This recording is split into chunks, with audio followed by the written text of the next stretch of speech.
Wouldn't it be wonderful if we could teach the gullible to never be so comfortable with eyes to eat like comfort food, to disregard the bogus claims and pseudoscientific claims? Can you imagine just how much indeed the world would change? No more political predators playing on the populace, but ilkas and plots to shift and kill metropolis. No more villains with the title in the Bible, holding phony temper Bibles like the stuff they teach is vital. Imagine it was normal to have to prove a claim you make, and folks really feel ashamed expressing content that was fake. It's not to say we never make mistakes, it's just to say we go out of our way to show the evidence it takes. Remain skeptical while you travel the road, the reason stay strapped with logic and facts. That's what it is, yo. Keep reality intact to help the truth grow. Question every claim, especially the ones you believe in. Remain skeptical while you travel the road, the reason. When I was Hello, I'm Paul Sheehan, and I'm here today with Scott Maddox. And Hello. This is another exciting episode of Road to Reason, a Skeptic's Guide to the 21st Century. And today we're going to be talking about Hurricane Harvey, but we also have some news items this morning. So, Scott, you want me to do news, or is there anything you want to talk about, or should I jump right into it? Well, I recently came back from a trip to Vatican City and Rome, where I got to see where the Pope lives, and yeah. I mean, it was all right. I think it's a little overrated. Very, very hot in the Vatican City, especially when you get indoors and they're trying to go to like the Sistine Chapel. It's very expensive. The lines are very long. It's, not the most fun place on earth. It's not Disney World. And even when you get like the skip the line passes, there's still plenty of lines. But yeah, it was okay. I preferred the rest of Rome better, where they've got all the monuments to non-Catholic things like, murder ball and chariot races and stuff. Yes, but to be fair, the Vatican has a really nice concession stand with lots of souvenirs. So if you want a Pope globe that you shake up with snow and stuff like that, it's a good place to get one. Yeah. Well, one of the things that got me really interested in going there was watching HBO's show The Young Pope, which I highly recommend to Catholics and non-Catholics alike. Well, every time I think of the Pope, I unfortunately think of Dom DeLuise, because I'm the Pope. You ever see his little skit they used to do where he dressed up as the Pope? No. I think that's before my time. What are you saying, man? Oh wait, no, I know Don DeLuise. I was thinking of Don Rickles. I know Don Rickles too, but no, he didn't dress as the Pope. But Dom DeLuise was my favorite Pope. In other cases, other news, speaking of religions, Scientology is losing its collective mind. Scientology is dealing with the fallout from Season 2 of Scientology in the Aftermath, Leah Remini's show on A&E. They have intensified their attacks on those speaking out, and they've been doing it at a record rate. In fact, they're now putting up hate websites against individuals who come on the show and talk about their human rights abuses they've suffered in as little as 24 hours. And not as little as 15 minutes, and within 24 hours. And they're also engaging now in a social media campaign. They're actively calling for their members to go on social media and attack Leah Remini and the people who've been on the show. And these websites they're putting up actually have actual family members and friends of people that have been going on Remini's show that are trashing their own family members in front. If you went on Leah's show, your parents would come out and talk about what a horrible child you were, and you were just a drug addict and a sicko and a psycho. I mean, this is what a church is doing. They're literally prepping these videos months in advance as hit pieces, because that's what religion should do. And at the same time, a lot of these people fall into the Church of Scientology in the first place because they're in a vulnerable position with, they might be jobless or homeless or addicted to drugs or alcohol or something like that, and going to the Church of Scientology because they are actively telling people that they can help with those issues. But what sets this one apart... There's an irony to that. Oh, there's always an irony. There's always an irony. Yeah, that's like how the drug rehabs are, which is that they're the only program that works then if you die, oh well, it was all your fault. So, any of the case, what sets this apart, their attacks now, is they're actually getting their members to go on social media, and that is something they've never done before. It's actually against their policy. What you're seeing here is an image of sock accounts that were created, and what's the sock account? it's a fake account. Okay. And effectively, what this picture is indicating is that they had 50 some odd accounts that were created within a very short time period, and they're all spamming identical tweets day and night, 24 hours a day.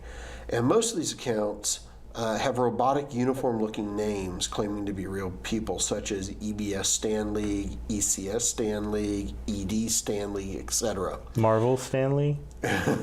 Stan League. Oh. And 12 of the accounts have been identified as old Scientology accounts that have been repurposed for purposes of spam. The names on the photos and some of these might actually belong to actual Scientologists, but the accounts don't appear to be run by real human beings anyway. For instance, these things are tweeting 24 hours a day. Well, human beings need to sleep at some point. These are robots. And people were analyzing this with a web tool and found that 25 of these accounts, a vast majority of these accounts were created in a 25-hour period during the month of June, on average about 5 minutes apart. Now, there's a picture, too, of a woman that was a model that they stole off the internet. There you go. And they used it in a profile. And so somebody contacted her modeling agency, and needless to say, they are not happy that she's been associated with Scientology, and now their legal department's getting involved. But this just goes to show Scientology cannot survive even in the internet age. They're just clueless as to how to deal with people and situations. My first thought would have been that it'd be too dangerous for members to, have anything to do with social media or, surfing about stuff on Scientology on the internet, because they might run into detractors of that church and people who would try to get them to leave the church or realize the error in their ways and stuff like that. And traditionally, you would be correct. That is, in fact, Scientology's normal way of handling these situations. But this is going to show the level of effect that Leah Remini's program is having. People are leaving in mass exodus again out of Scientology, and they're desperate.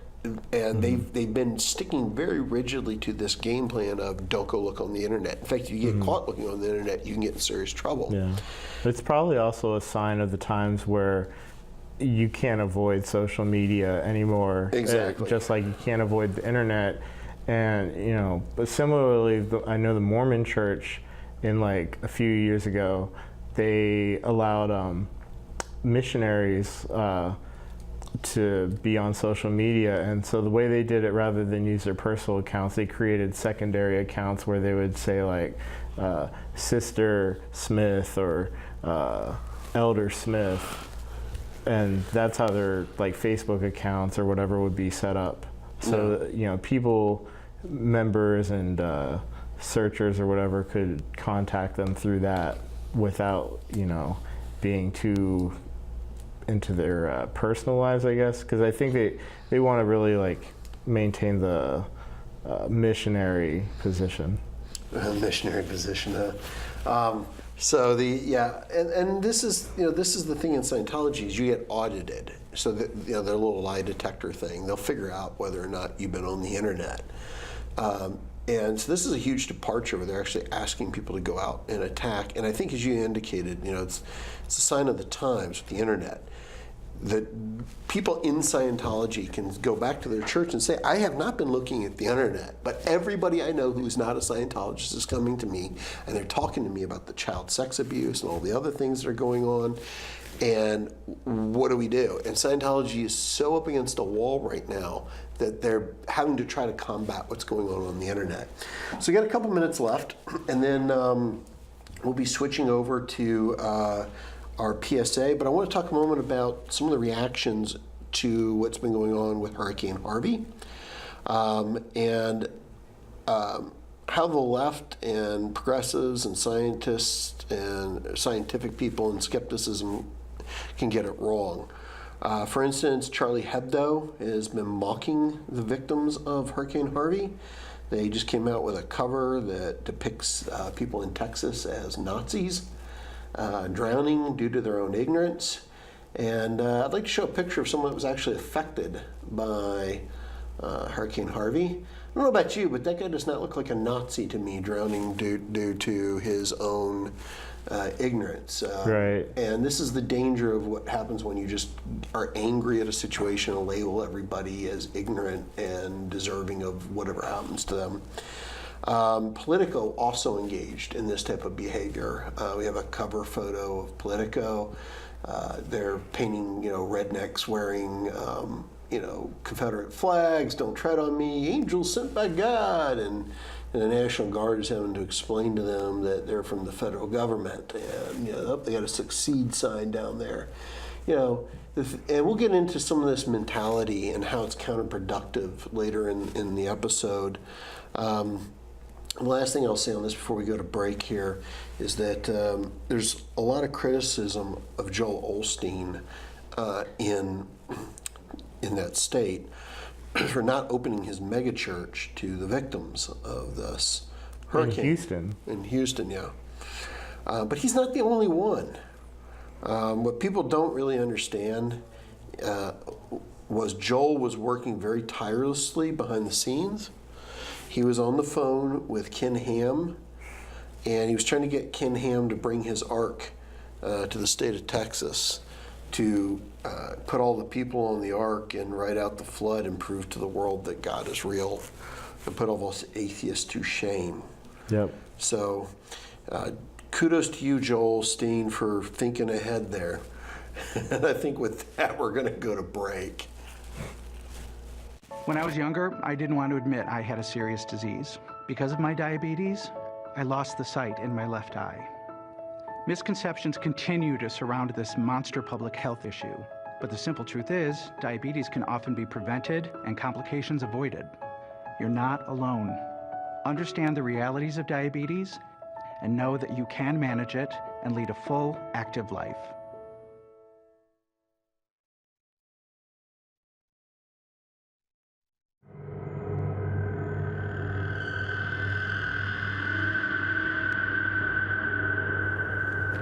There's an alarming trend in the world today. Everywhere you go, people are saying that cinema is dead. But cinema is not dead. My name is Count Simon Gauntley, and on my television program, Count Gauntley's Horrors from the Public Domain, I make it my mission to resurrect forgotten film classics. I promise to dredge the sewers and ford the stagnant streams of film history to ensure that no film is truly lost to the ages. Count Gauntley and FPA, keeping cinema alive! Alive! Alive! Well, even though Joseph's been gone 18 months, we've made the decision to keep all his things as they were when he was here last. I finally just packed his toothbrush away like 6 months ago. It had been sitting on the counter in the bathroom. And I was cleaning the bathroom one day and I just thought, okay, it's time to put the toothbrush in the medicine cabinet.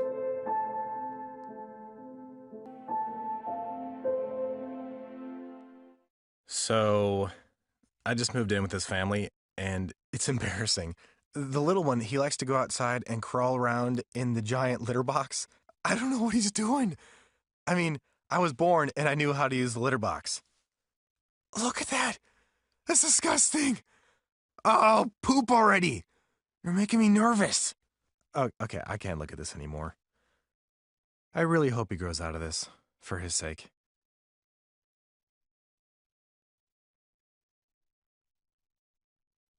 This is Richard Dawkins. Doing commercials is unfamiliar territory for me, but I'm inviting you to watch Road to Reason, a skeptic's guide to the 21st century, on Fairfax Public Access every Sunday. Each week, the hosts tackle wishful thinking, religion, pseudoscience, and the harm they cause, with a combination of facts, humor, and community involvement. They challenge believers to defend their faith and give you, the skeptic, a voice. With live call-ins for viewers and streaming on the World Wide Web, there's never a dull moment. Don't wait. Look at them now on Facebook and YouTube, and remember to watch Road to Reason, A Skeptic's Guide to the 21st Century, or there'll be hell to pay. We were just talking about how we usurped a religious music piece to mix with Richard Dawkins there. It says atheists are taking over everything. Mm-hmm. So that's because the music, if you didn't know any better, is secular. There's no lyrics to it. Yeah. And, well, yeah, but I think there actually is a lyrical version of that. It's yeah. But my point... You could change the lyrics. Yeah, we will change the lyrics. Weird Al because we're gonna has take proven over, that. We're going to take over the world. Like that guy. I change lyrics all the time. Most of the time because I don't know them. So... So now on to a not so funny matter, is the massive hurricane that we just had down. And it really affected a lot of the south and lower East Coast. Harvey. Is it the biggest hurricane ever, or? It's the biggest one to hit Texas in recorded history. I know that I was looking up to compare it to Hurricane Katrina, and one statistic that stood out to me was that Katrina killed like 250,000 dogs and cats. So, I mean, well, and there was like thousands of people who died, I think. Yeah. In Texas, they had cows and horses. So. Yeah, and oil plants. Oil plants, yeah. Which is another big issue. You've got. Oh, I thought you meant like an oil plant, like I'm just messing with you. Well, do plants become oil eventually? I guess. Along with fossils of plants. The olive tree makes oil.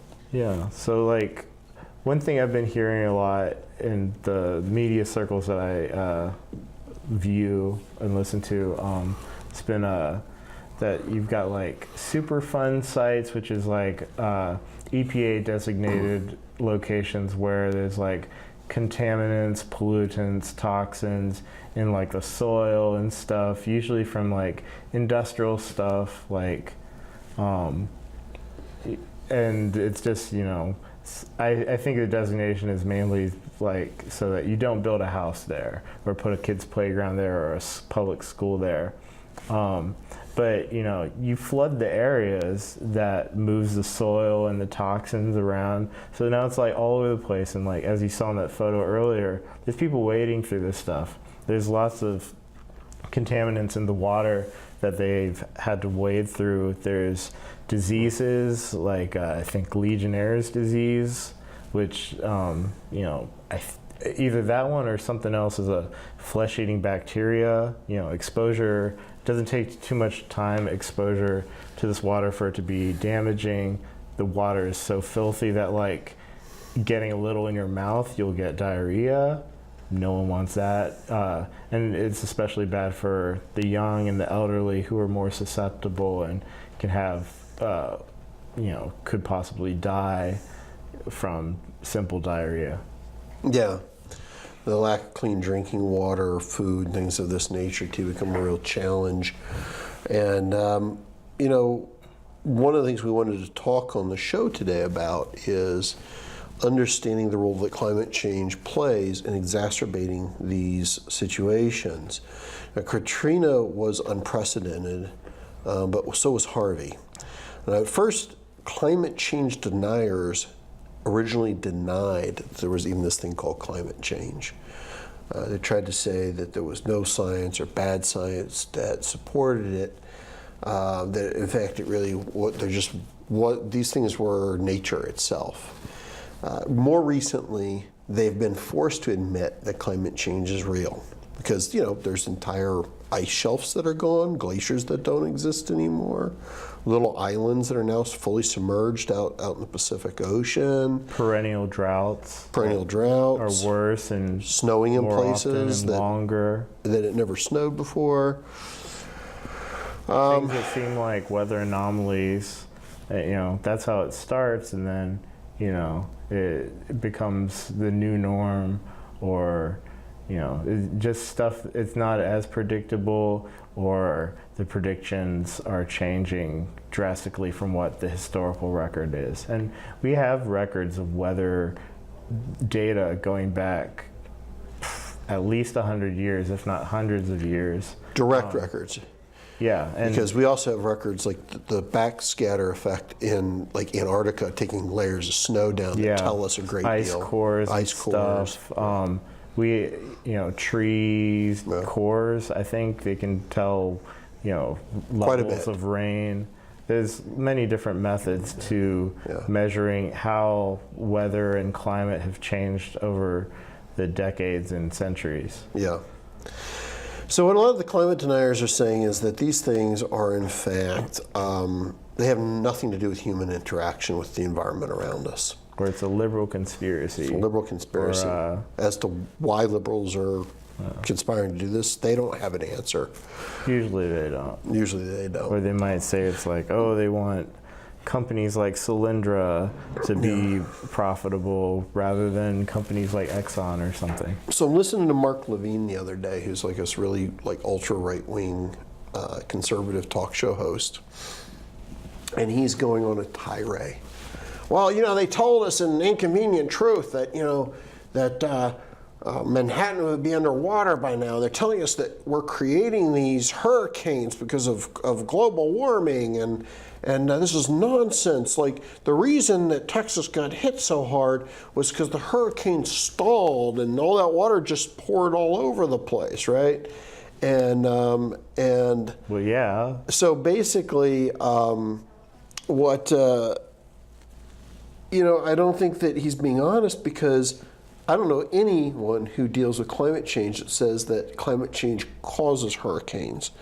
I think it's a red herring. It's a red herring. I think what people who are saying, what people are actually saying, is that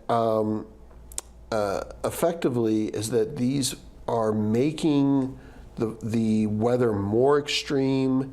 They're contributing to the overall level of danger that these things present, and that is in fact what climate change experts are talking about.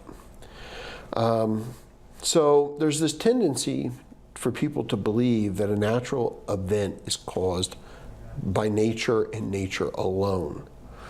But to what extent do we play a part in the environment getting bad or worse is something that a lot of these folks don't want to examine. And that is an obstacle that people in the science community need to overcome, is to understand how to approach people who are science-based deniers. And there's two camps of science-based deniers. There are the people who actively push it, and there's the people that consume it. Now, we go back to our picture of the guy carrying his dog in the street. I don't know for a moment that that guy is a science denier. But if he were, my question would be what would be his motivation? Mm-hmm. The odds are he probably would be reading this stuff in his news and probably has no other motivation other than that it's what inundates him day in and day out.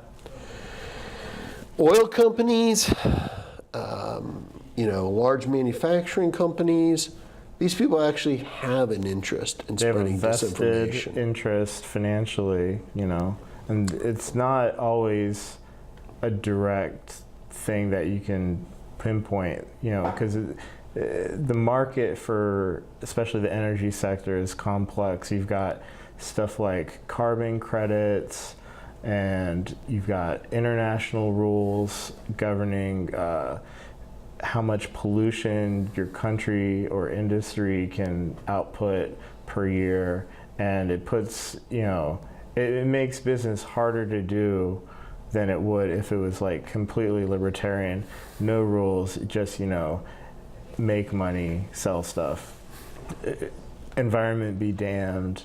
Yeah. And you look at, they actually put money into pushing disinformation. Right.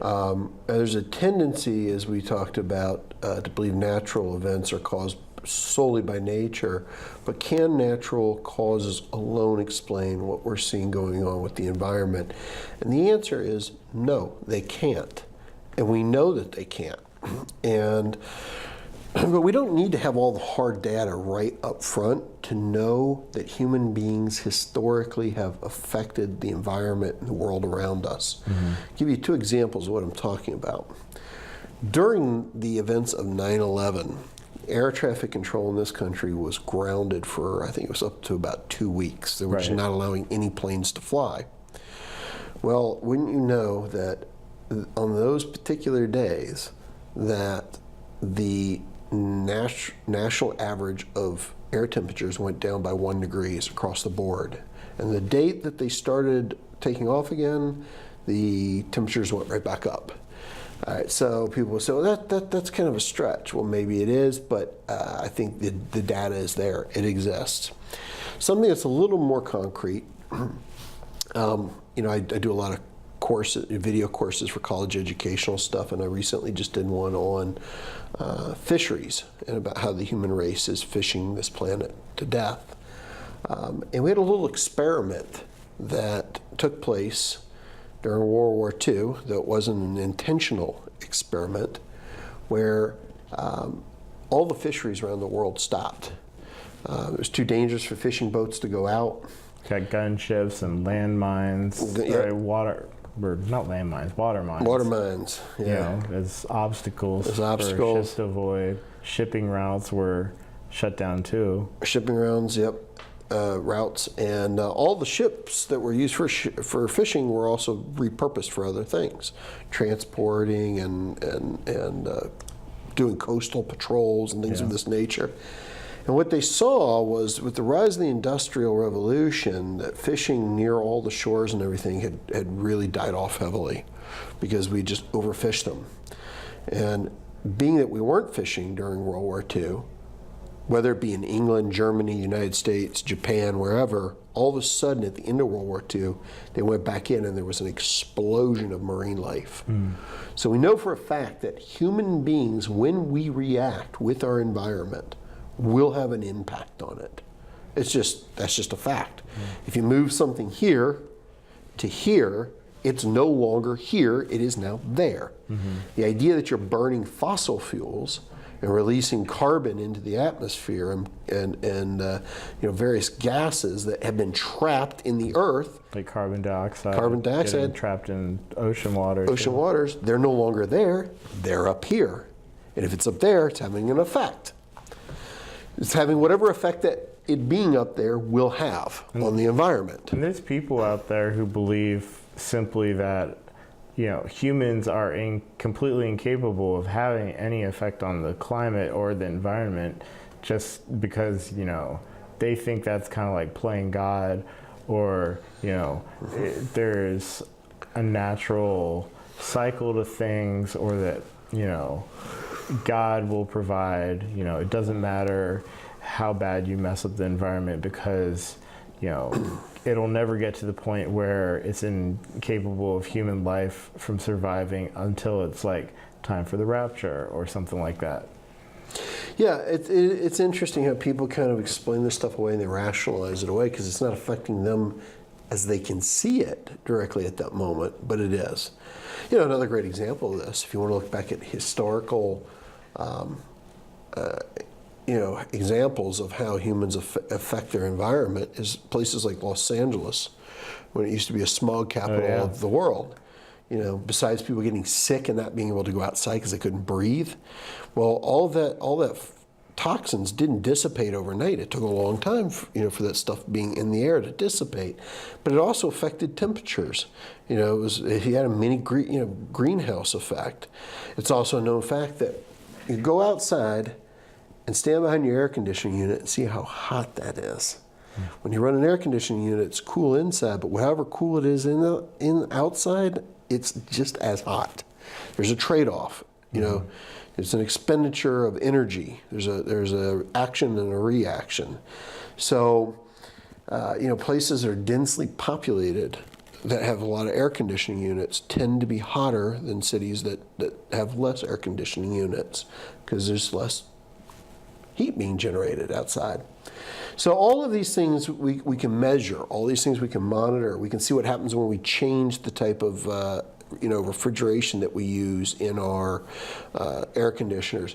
But somehow this idea of global warming, that's all a big conspiracy. We're incapable of being a part of that. Or, oh, it's not nearly as bad as we think. Well, hang on a second. It's bad enough. And do we need to find out that it's so bad that we can't recover from it before we do something about it? Yeah, well. And like, one of the notes that I have here is, look, we bulldozed through a mountain, we put a road there. We don't say that it's due to erosion and that because that's an intended factor. We meant to do that. Right. But we also don't build a dam, have it fail, and wipe out a town and say, well, that's just the earth doing what it does. That's what water does, even though it was unintended. So why is it easy for people who don't want to accept climate change to excuse our role in it? Humans built that dam. Something they did contributed to a flood that wiped out that town. Yes, water was a part of it. Earthquake was a part of it. Whatever it was that caused the dam to collapse. But something we did was a part of that process that made that situation happen. I think part of the different sides of the debate, like people who are denying climate change and humans' effect on it, is that they're parroting, political stances or something like the Koch brothers said or one of their super PACs said, simply because these are people that the Republican Party has aligned with. So if they're already Republicans and Republicans are saying this, and these companies that have aligned themselves with the Republicans are saying this, then they're going to be saying the same exact message, and they're not as concerned with the data or the facts because they trust one information source and they don't trust liberal information sources or scientists that are saying the opposite. And it's simply simple us versus them mentality. But I don't think in the long run it's benefiting climate change deniers. Like, the only people it's going to benefit is the big businesses that have a vested interest. Right. Whereas like average Joes, their vested interest is in their livelihood, their house, their job, their home, their family. And these are the things that get destroyed by hurricanes or, wildfires out in the West in California, or floods in like Sierra Leone, or, there's lots of natural disasters, not just Harvey, that are going on constantly.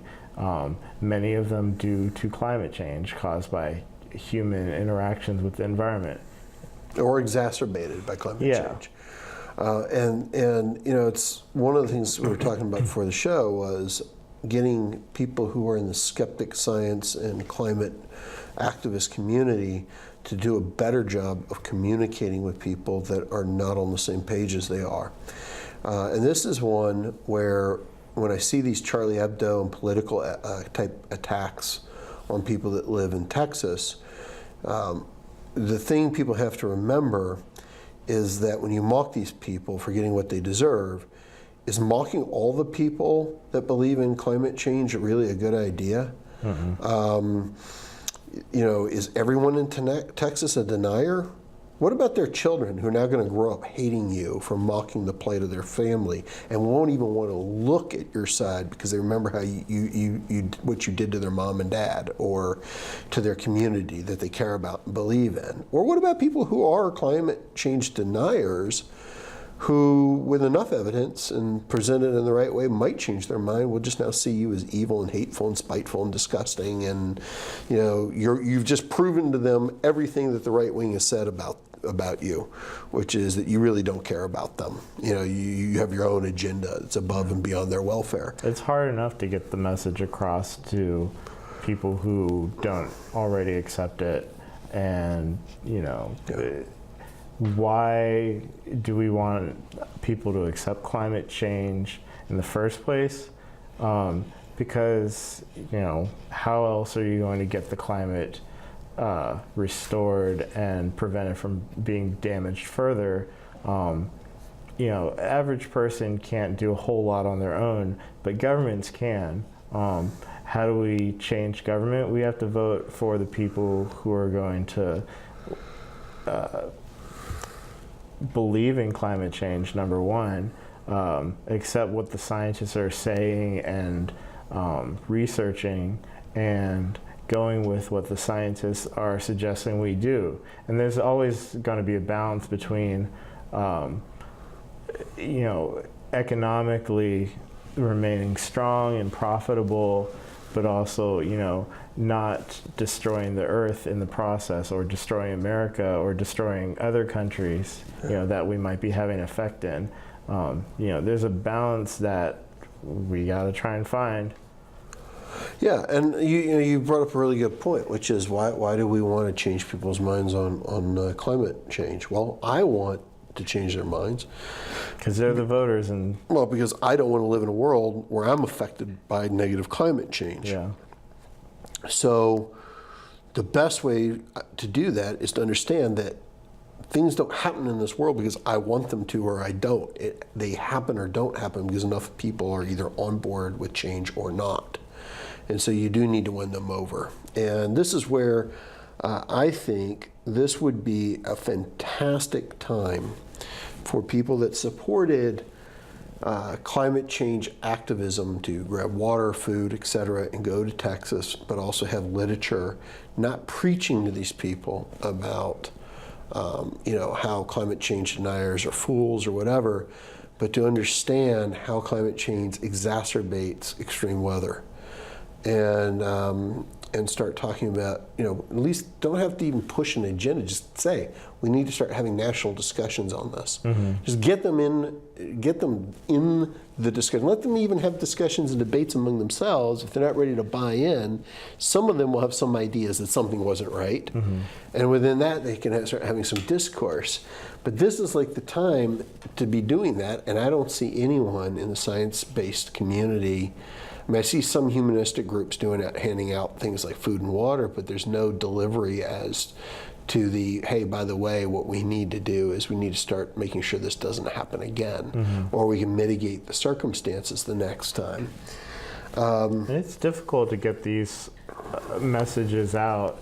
You know, most people might only have like their local news, which is quite constrained by required commercial breaks, you know, required by their network to be profitable. And, you know, there's so many other news stories. Oftentimes they might, a lot of news stories you see on TV today kind of feel like commercials, like, it's like, oh, McDonald's is releasing some new product. You know, is that a news story or a commercial that we're watching here? I don't know. But yeah, and if you've got cable news, you know, most people, they're very partisan. You know, you've got the MSNBC or Fox News or CNN, and people usually have a favorite and they stick to that. So they're getting one slant to stories, or they're getting one set of facts about a story and not 100% of everything that could be said on that topic. And I've also heard about this stuff with, I think, Sinclair Media, where they are actively like buying over local news stations and having them run these segments that are very conservative, anti-climate change, anti-anything liberal, and they're forcing local stations to air these on a pretty much nationwide basis. So it's like, because of the corporate and big business control of our number one media sources of radio and television, it's very hard to get the messages to the people that you would want the messages to go to. Yeah, we're definitely seeing a shift in the way messages are communicated. Kind of you talking about, them buying up all these stations and pushing an agenda. Clear Channel bought up, thousands of radio stations all over the country, and one of the things they did was they laid off people at the stations, and so they would streamline all of their music and news. It's all automated. It's cheaper to do stuff nationally instead of locally. It is, but then what would happen is they had incidents like a train would derail, there'd be toxic chemicals. There's nobody at the station to do emergency broadcasting. Yeah. So like we're replacing, in a time where we have more of these types of, Storm Sandy, Hurricane Harvey and Katrina, we are dismantling our infrastructure on how to address these issues, right down to even reporting hazardous situations. Yeah. Don't expect a corporate office in like New York to be able to come up with a one-size-fits-all for middle America. So are you saying that private business is not the solution to our problems? It could be, but the way things are going, there's clear conflicts of interest that are happening where news is not necessarily news you can use. Yeah, this is true. And the age of the internet was something that looked really promising. It was like, you go on the internet, there's all this information out there, and it's information's at your fingertips. And it requires as individuals that we become better consumers of information and applying skeptical thinking to it and applying logic and reason to and being objective when we're actually reading it, not engaging in confirmation bias. Because what used to happen in this country is you used to have government agencies that were headed by people who had doctorate degrees, went to Harvard, MIT, went to Yale, wherever they went to school. And they were very versed in their field, were used to being vetted by peer-reviewed processes. What we have now is everyone who has an opinion is now an expert with the fancy-looking website. And I'm afraid that one is not a substitute for the other.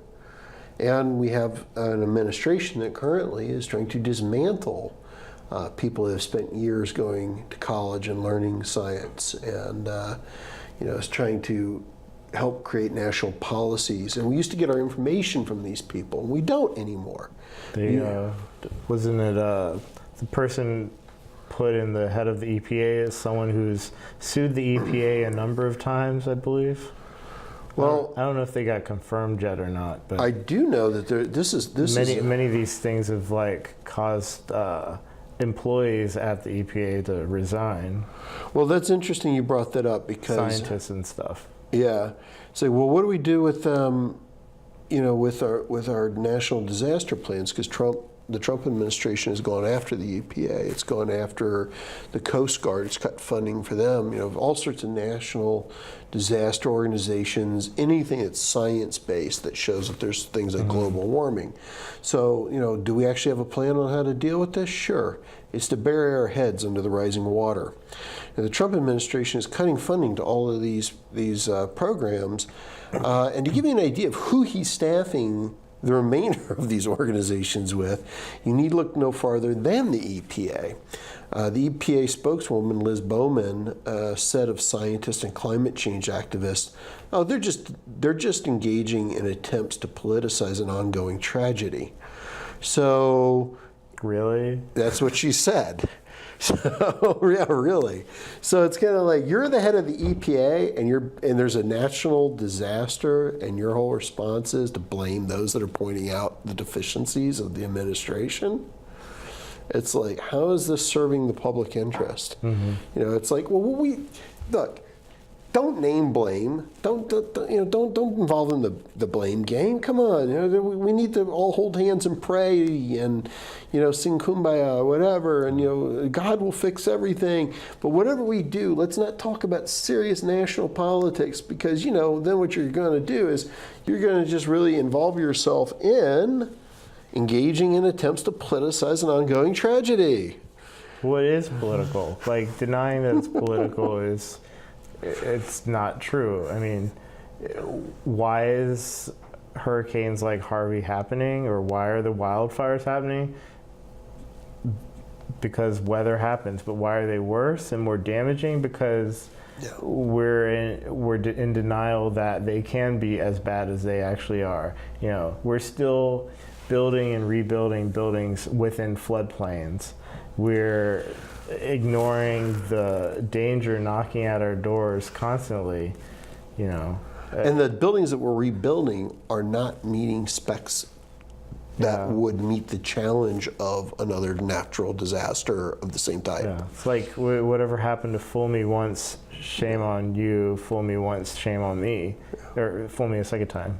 Well, I'll give you an example. Like in California, in San Francisco, okay, they had that giant earthquake in the early 1900s, and it just, you know, wiped all these buildings down. Fires broke out, burned like most of the city down. They changed their building codes. They changed their building codes. You know, it's like, come on, so people.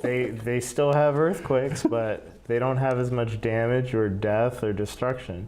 Yeah, our ancestors. They learned from the mistakes. It's so simple a caveman could figure it out. They have the Golden Gate Bridge. It's still up. I don't know if it's a safe bridge right now, but it's still there. Well, Our bridges is a whole nother show. Yeah, exactly. Give you all an example of what I'm talking about. We're skeptics. And one of the things I always point out to religious people is if you're going to make a claim, the burden of proof is on you. We're the ones making... What's a burden of proof? What's a burden of proof means I need to give you convincing evidence that is factual, substantial, and can be, you know, substantiated. So it's not unfair for people who are climate deniers to ask this information from us. It's a completely reasonable thing. We're making some type of claim here. And in 2005, when Katrina hit, supercomputers and the programs that we're using called methodical framework were just starting to be used to analyze extreme weather. But now we're getting really good and more accurate at looking at what climate change is doing. In fact, organizations like FEMA and agencies that like the EPA and other organizations that deal with natural disasters and environmental standing are actually looking to these models to predict storms, damages caused from storms, and to put emergency plans in place. So why would they be doing this with success, because they are making a difference using these models, if in fact climate change was just all made up? Remember, these programs are the same ones where they've been entering data showing that humans are a contributing factor in climate change. So by entering the factors that scientists are putting into these programs showing humans being a contributor, national organizations, federal organizations are able to predict and plan natural emergencies around them anyway. The only way they could do that is if these programs, software programs, and these computers that were running them were in fact accurate, or at least accurate enough that they're successfully doing this, and they are. So there's no question that we're able to predict these things with humans being a part of that process. But if these programs get cut, then you don't have the software running and the data being collected and analyzed properly to be able to predict these in the future and, you know, make decisions about like when to evacuate or where not to build a city. Or how to build the city. Yeah. Like where to put levees. Now, one of the things that they've been studying really heavily is Superstorm Sandy that hit in 2012.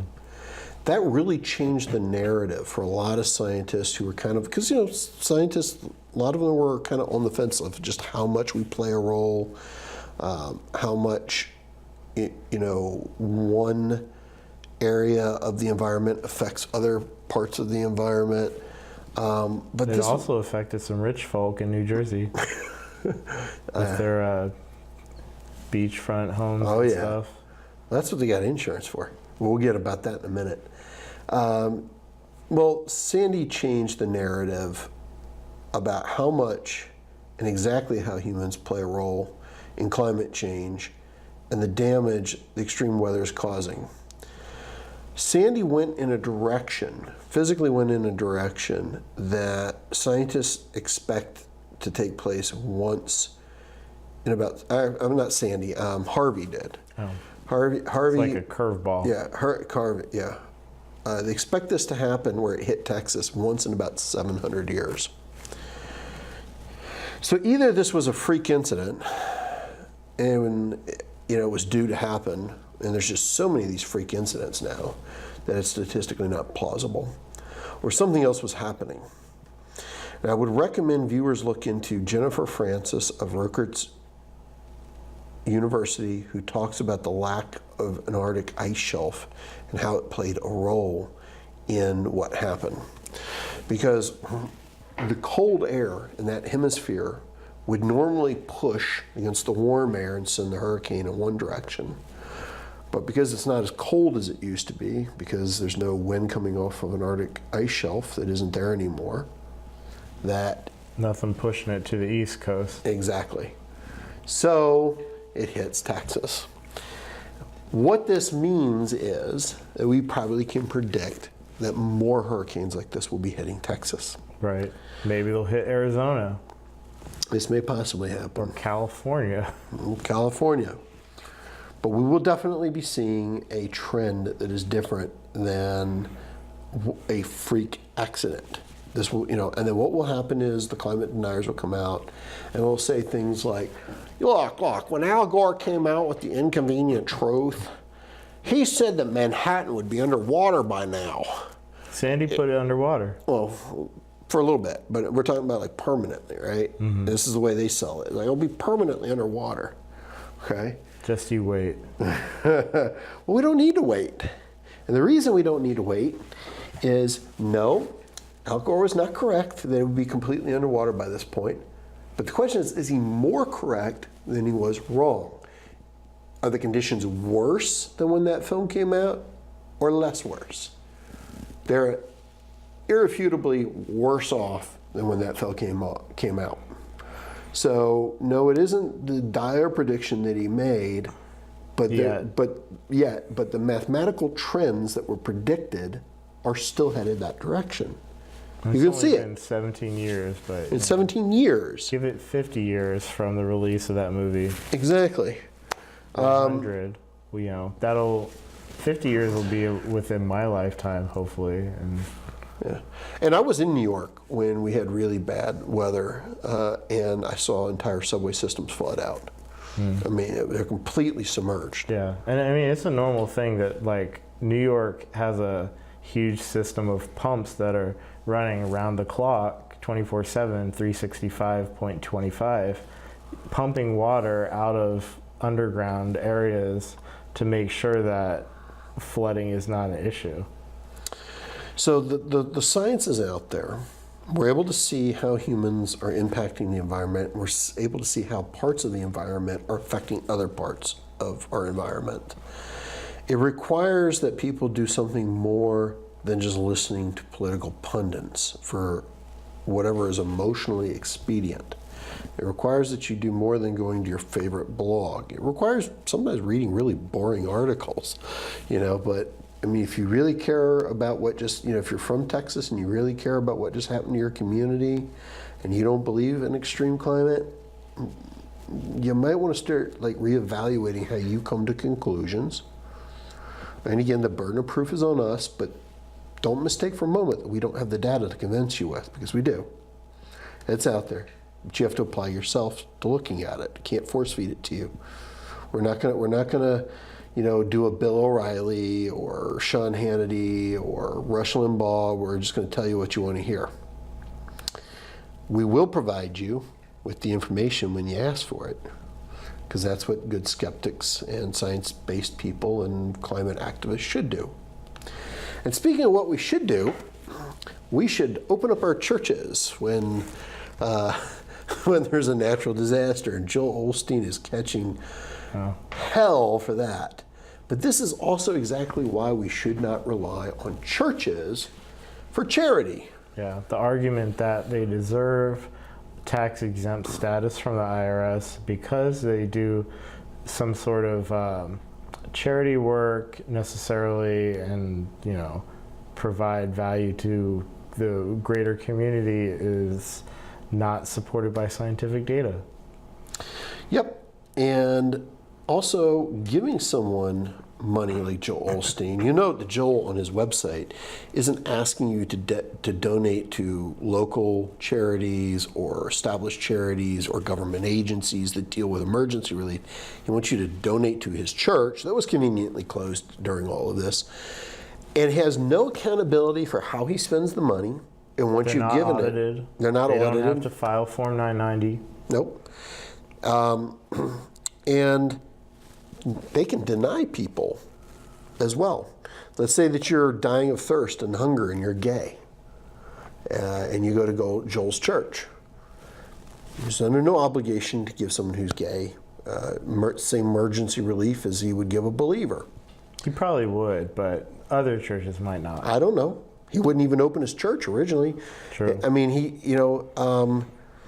he's out saying that no one told him to open his church. What, like a good Christian, he wouldn't know to do this? Or his God didn't touch his heart and open it? Maybe his God was out too busy killing sodomites for all of their buggery, with his mighty breath in the form of the worst hurricane Texas has ever seen, to teach those gays a lesson. This is the normal rhetoric we hear from the religious right in this country. Well, here's the thing. Joel owns this church in a disaster area. Maybe it's God's way of punishing Joel and his flock for not being true followers of the Christian faith. Read the signs, people. I think we should all go out and stone Joel in good old biblical fashion, because that's what that type of thinking leads to. When you start blaming disasters on people, where does it end? Where does it end? It doesn't. Well, it ends at the next disaster when they start blaming someone else. Next, we'll be burning witches to satisfy the evil spirits, so that they don't poison our crops. I mean, as bad as climate deniers are, the religious right has preyed upon this. It's funny, the woman in FEMA talks about, Liz Bowman from the EPA, says that it's scientists and climate change activists are the ones engaging in attempts to politicize the tragedy. Ain't nobody doing that like the churches. So with that, my dear friends, we're going to wrap our episode. This has been another exciting episode of Road to Reason, A Skeptic's Guide to the 21st Century.